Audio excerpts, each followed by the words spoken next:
نحمدہ و نصلی علی رسول الکریم۔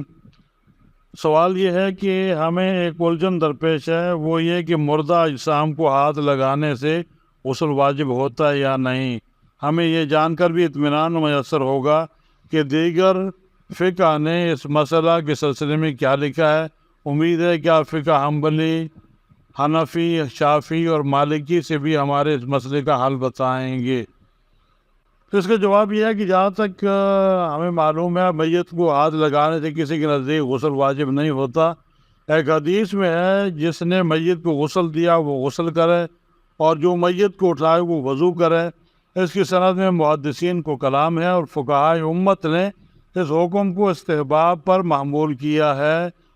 امام ابو سلیمان خطابی معالم السنن میں لکھتے ہیں کہ مجھے کوئی ایسا فقیہ معلوم نہیں جو میت کو غسل دینے پر غسل واجب ہونے کا اور میت کو اٹھانے پر وضو واجب ہونے کا حکم دیتا ہو۔